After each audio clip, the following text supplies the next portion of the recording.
Hello everyone, आपका फिर से स्वागत है आपके अपने चैनल ऑप्शन गुरु पर। मैं हूं आपका दोस्त अखिलेश झा। जैसा कि आपको मालूम ही है, मैं इस चैनल पर हर रविवार एक बुक रिव्यू लेकर आता ही हूं, जो होती हैं सेल्फ इम्प्रूवमेंट, मोटिवेशन, इन्वेस्टमेंट से रिलेटेड बुक्स। और पिछली दो बुक्स, पहली रिच डैड पुअर डैड और दूसरी साइकोलॉजी ऑफ मनी पार्ट 1 पर आपको खूब प्यार मिला, खूब व्यूज़ मिले, सजेशंस भी मिले। और आज मैं इस बुक साइकोलॉजी ऑफ मनी के पार्ट 2 को लेकर आया हूँ, जिसके ऑथर मॉर्गन हाउसेल हैं। आगे बढ़ने से पहले दोस्तों मैं आपको बता दूँ, अगर आपको बुक बाय करनी है तो डिस्क्रिप्शन में लिंक दिया है, आप वहाँ से जाकर बुक बाय कर सकते हैं। चलिए आगे बढ़ते हैं दोस्तों। पिछली बार हमने इस बुक के कुछ शॉर्ट स्टोरीज़ के माध्यम से समझा था पैसों के प्रति आपके व्यवहार के बारे में, लक और रिस्क के बारे में, अमीर बनना और बने रहने में क्या फ़र्क है, पावर ऑफ कंपाउंडिंग, कितना इनफ होता है अपने लिए, वॉरेन बफे, बिल गेट्स के बारे में, एक चौकीदार रोनाल्ड रीड जो मरते वक्त करोड़पति बना, उसकी साइकोलॉजी क्या थी उसके बारे में। और आज हम बात करेंगे कुछ बाकी विषयों पर। तो चलिए शुरू करते हैं दोस्तों। इस बुक में चैप्टर 7 में ऑथर बताते हैं फ्रीडम के बारे में। वो कहते हैं कि आप असली अमीर तब फील करते हैं जब आप सुबह उठो और कह सको आज जो चाहे कर सकता हूँ। लोग अक्सर अपनी खुशी को और बढ़ाने के लिए खूब मेहनत करते हैं ताकि वो एक अमीर बन सके। खुशी एक अलग विषय है, क्योंकि वो हर कोई अपने हिसाब से अलग चाहता है। कोई मॉन्क है, उसके लिए स्पिरिचुअलिटी में आगे बढ़ना खुशी है। कोई वैज्ञानिक है, उसके लिए किसी एक्सपेरिमेंट का सक्सेसफुल हो जाना खुशी है। तुम जब चाहो जो चाहो अपनी मर्जी से कर सको, कोई तुम्हें रोकने टोकने वाला ना हो, वो प्राइसलेस है। जो पैसे का एक हाईएस्ट डिविडेंड माना जा सकता है। दोस्तों, मिशिगन यूनिवर्सिटी में एक साइकोलॉजिस्ट थे जो 1910 में पैदा हुए। उनका नाम था एंगस कैम्पबेल। उन्होंने उस दौर में एक रिसर्च किया जब ज़्यादातर लोग डिप्रेशन, एंग्जाइटी, शिज़ोफ्रेनिया के शिकार थे। कैम्पबेल जानना चाहते थे सबसे ज़्यादा खुशी जीवन में आप कब महसूस कर पाते हैं। क्या वो आपकी सैलरी है, घर का साइज़ है, जॉब की प्रेस्टीज है। तो दोस्तों, ज़्यादातर लोगों को खुशी तब मिलती है जब लाइफ उनके कंट्रोल में है। वो जब चाहे जो चाहे कर सकें, जितनी देर चाहे कर सकें। धनी होने का एक रूप भी है कि जब आप बीमार पड़ें, आप एक लंबी छुट्टी पर जा सकें बिना अपने बैंक बैलेंस की परवाह किए। इस तरह की लाइफ अचीव करना एक बड़ी अचीवमेंट है। मन मारकर कोई भी एक जॉब ले लेना या फिर तब अचानक से एक बढ़िया जॉब मिल जाना जब आप बेरोजगार बैठे हों, ये एक लाइफ चेंजिंग मोमेंट होता है। दोस्तों, 6 महीने तक के इमरजेंसी एक्सपेंसेस के लिए आपके पास पर्याप्त अमाउंट हो, क्योंकि आपको पता है स्थिति संभाल लेंगे 6 महीने अगर आपकी जॉब नहीं होती है। इन दैट केस आपको अपने बॉस का भी कोई डर नहीं रहेगा। या फिर कोई कम पे स्किल वाली जॉब मिले जिसमें फ्लेक्सिबल आवर्स हों, आप बिना किसी चिंता के मेडिकल एक्सपेंसेस कैसे मेट करेंगे in case of medical emergency, ऐसी कोई जॉब। और आप जब चाहो रिटायरमेंट ले सको, ना कि तब जब आपकी नीड हो रिटायरमेंट लेने की। दोस्तों, ऑथर डेरेक सीवर्स, जो कि एक सक्सेसफुल एंटरप्रेन्योर हैं, एक कहानी बताते हैं उनकी लाइफ की। एक बार उनसे किसी दोस्त ने पूछा, तुम अमीर कैसे बने? तो डेरेक सीवर्स कहते हैं कि मैंने एक जॉब की मिडटाउन मैनहट्टन में, जहाँ मुझे $20,000 पर ईयर के हिसाब से मिलते थे, जो कि मिनिमम वेजेस जितना था। मैंने कभी बाहर खाना नहीं खाया, कभी टैक्सी नहीं ली। मेरी cost of living $1,000 per month थी और मेरी सैलरी $1,800 पर मंथ। यहाँ मैंने 2 साल जॉब की और $12,000 सेव किए। तब मैं 22 साल का था। जब मेरे पास $12,000 आ गए, मैं अपनी वो जॉब छोड़कर फुल टाइम म्यूजिशियन बना। मैं जानता था मेरे घर चलाने के पैसे मुझे कुछ छोटे मोटे शोज़ करके मिल जाएंगे। मैं फ्री था। मैंने 1 महीने बाद वो जॉब छोड़ी और दोबारा कभी जॉब नहीं की। उनकी स्टोरी फिनिश करने के बाद उनके दोस्त ने और बातें जाननी चाहिए। मैंने कहा बस इतना ही, दैट वाज इट। उसने कहा नहीं, क्या जब तुमने अपनी कंपनी बेची तब क्या फ़र्क पड़ा? डायरेक्ट कहते हैं कि मैंने उस चीज़ से कोई डिफरेंस नहीं देखा। मैं अमीर तब बना जब मैं 22 साल का था। जब कंपनी बेची तब सिर्फ इतना डिफरेंस आया कि मेरा बैंक बैलेंस थोड़ा बढ़ गया। आज़ादी, फ्रीडम मुझे 22 साल की उम्र में मिली थी। दोस्तों, डेरेक सीवर्स एक म्यूजिशियन थे जो फाउंडर हैं एक कंपनी सीडी बेबी के, वो 1998 में अपनी ही म्यूज़िक को, अपनी सीरीज़ को ऑनलाइन बेचते थे। तब उनके कुछ दोस्तों ने उनसे कहा कि आप क्या वो उनके भी कैसेट्स को ऑनलाइन बेच सकते हैं। इस तरह करके उन्होंने अपनी कंपनी फाउंड की जिसका नाम था सीरीज़ बेबी, जो कि 2008 में सोल्ड आउट हुई। 8वें चैप्टर में ऑथर बात करते हैं man in the car paradox की। दोस्तों, जब ऑथर एक होटल में वेलवेट थे, उन्हें कुछ कार चलाने का मौका मिलता था पार्किंग के लिए। ऑथर का ये ड्रीम था कि उसके पास खुद की महंगी सी कार हो, क्योंकि उन्हें देख के लगता है कि तुम स्मार्ट हो, रिच हो, यू हैव टेस्ट, आप इम्पॉर्टेंट हैं, देखो मेरी तरफ, लुक एट मी। लेकिन कमाल की बात यह है कि इन सब में आपकी नज़र ड्राइवर पर नहीं जाती। जब कोई अच्छी कार चला रहा हो, तुम शायद ही सोचोगे वाह वो आदमी कितना कूल है जो ये कार चला रहा है, बल्कि आप ये सोचते हैं कि अगर ये गाड़ी मेरे पास होती तो मैं क्या कूल लगता। सबकॉन्शियस और नॉट, लोग इसी तरह सोचते हैं। ये एक अंतर्विरोध है। लोग अमीर बनना चाहते हैं ताकि बाकी लोग उन्हें पसंद करें, उन्हें एडमायर करें, लेकिन रियलिटी में लोग सामने से गुजर जाते हैं आपको एडमायर करते हुए। इसलिए नहीं कि आप अमीर हो, लेकिन इसलिए कि वो भी आपको अपना बेंचमार्क मान लेते हैं कि उनके पास ये सब होगा तो वो भी लाइक और एडमायर किए जाएंगे। ऑथर अपने न्यू बॉर्न सन को एक लेटर लिखते हैं। इस लेटर में ऑथर लिखते हैं कि तुम्हें कभी लगेगा कि तुम्हें एक महंगी सी गाड़ी चाहिए, एक फैंसी घड़ी चाहिए, एक बड़ा घर, लेकिन मैं आपको बता दूं ये आपको नहीं चाहिए। तुम्हें सिर्फ लोगों से रिस्पेक्ट और एडमिरेशन चाहिए। और तुम्हें लगेगा कि महंगी चीज़ें तुम्हारे पास होंगी तो ये सब मिलेगा, लेकिन ऐसा नहीं है दोस्त। खासकर तब जब तुम्हें रिस्पेक्ट और एडमायर कुछ खास लोगों से चाहिए। मैं ये नहीं कहता कि अमीर बनने की इच्छा छोड़ देनी चाहिए या फैंसी कार्स की, या दोनों। अगर आपका गोल रिस्पेक्ट और एडमिरेशन है, सावधानी से देखिए ये आप इन चीज़ों में ढूंढ रहे हैं। मानवता, काइंडनेस, एम्पैथी आपके लिए रिस्पेक्ट लाएंगे, हॉर्स पावर या इंजन्स नहीं। और तो कहते हैं कि wealth is what you don't see, spending money to show people how much money you have is the fastest way to have less money. बताते हैं कि धन या पैसा, दौलत वो नहीं है जो आप देख सकते हैं। जब आप किसी को फरारी चलाते देखते हो, आपको लगता है ड्राइवर गाड़ी का अमीर होगा, भले आपने ज़्यादा ध्यान ना दिया हो उन पर। लेकिन मुझे कुछ ऐसे केसेस का पता चला, ये हम कहानी हमेशा एक नहीं होती। कुछ मीडिया को सक्सेसफुल लोग भी होते हैं, अपने पेचेक्स का फ्यूज परसेंटेज अपनी गाड़ियों पे खर्च कर देते हैं।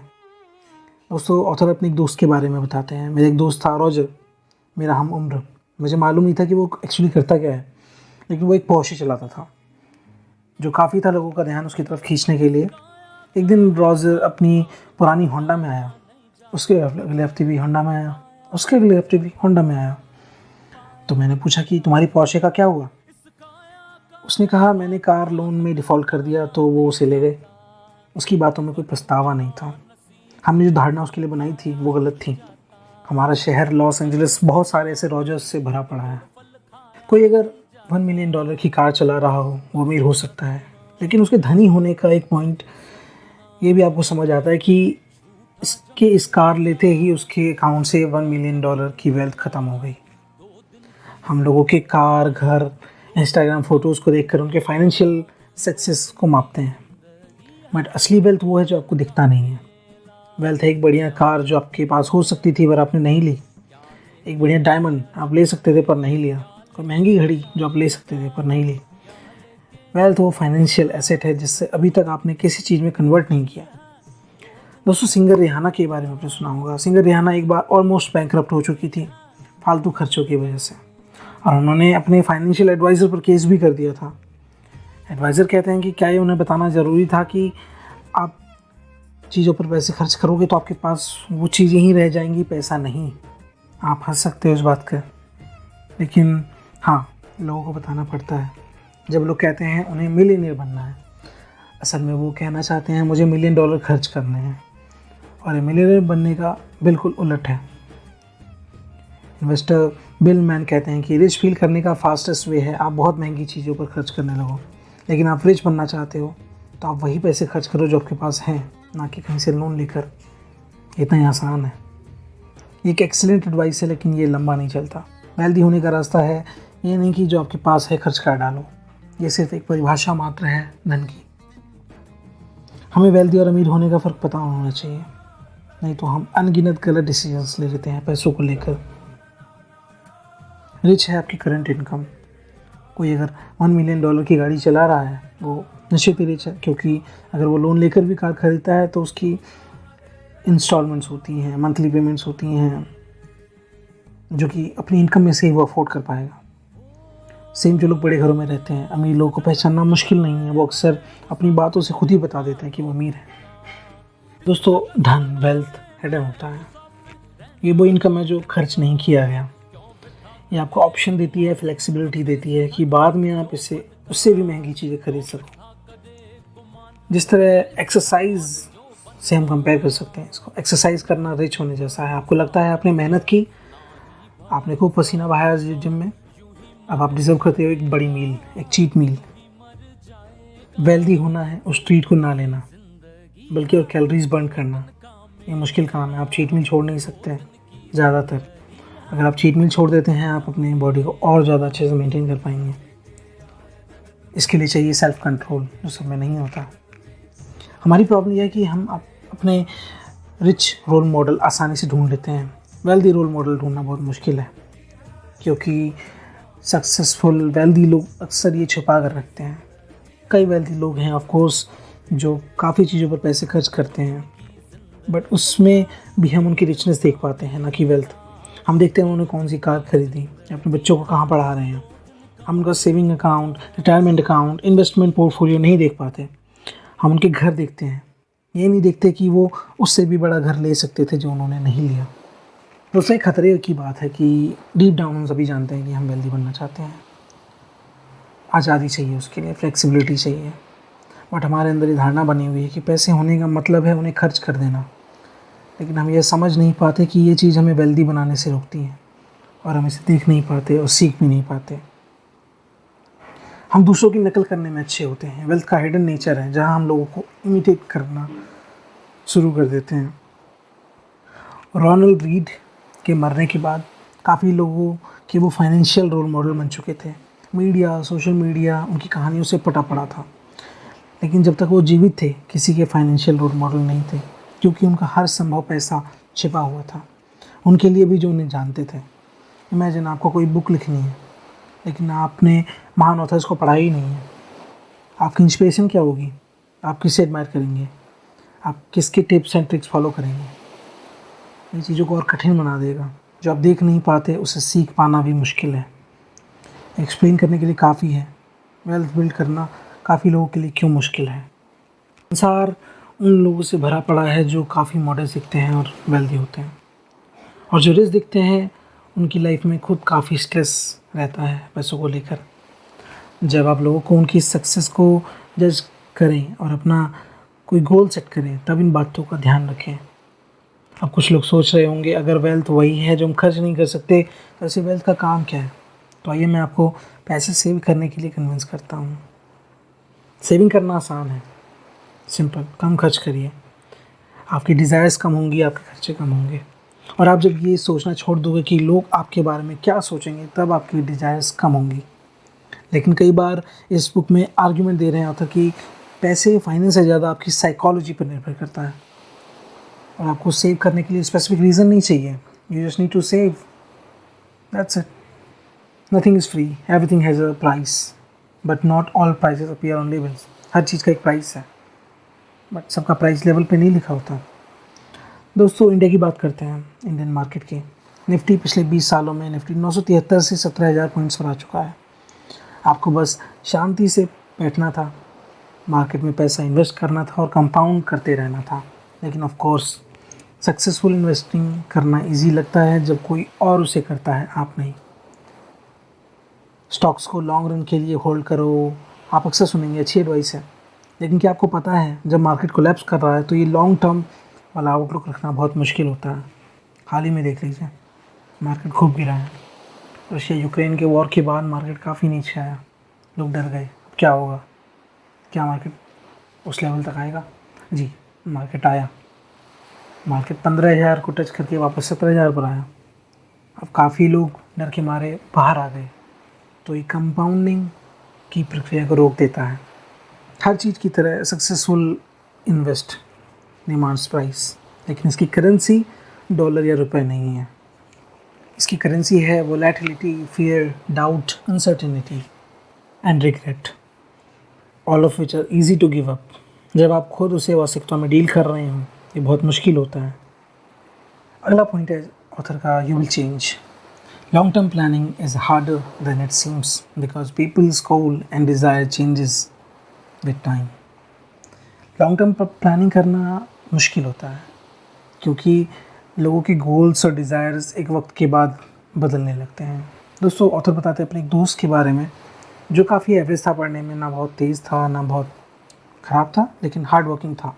ऐसे लोग आपको बहुत कुछ सिखाते हैं क्योंकि उन्हें सक्सेस की सड़क का एक एक इंच नापा हुआ होता है खुद से। उसकी लाइफ का एक मिशन था डॉक्टर बनना। किसी को भी उस समय नहीं लगता था कि ये पॉसिबल होगा उसके लिए, लेकिन eventually he became a doctor. Top के मेडिकल स्कूल तक पहुंचना और इतने सारे प्रोफेशंस के बीच एक सारी विषम परिस्थितियों में उसने एक डॉक्टर बन पाने का श्रेय हासिल किया। तो ऑथर कुछ वर्ष पहले उससे बात करते हैं कि कॉन्वर्सेशन कुछ इस तरह चलती है कि हाय, बहुत दिन हो गए यार, बात नहीं हुई, क्या चल रहा है। वो कहता है ऑफुल करियर दोस्त। और ये बात करीब 10 मिनट तक यही चलता रहा कि ऑफुल करियर। वो अपने करियर के बाद की बुराइयाँ करता रहा। दोस्तों, डॉक्टर बनने के बाद उस लेवल की स्ट्रेस और इतनी मेहनत करने से वो परेशान हो चुका था। 15 साल पहले जो बनना चाहता था उसी प्रोफेशन से वो डिसअपॉइंट हो चुका है। लोग अक्सर अपने भविष्य के ख़राब फोरकास्टर्स होते हैं। एक लक्ष्य की कल्पना करना आसान है क्योंकि इसमें फ़न है।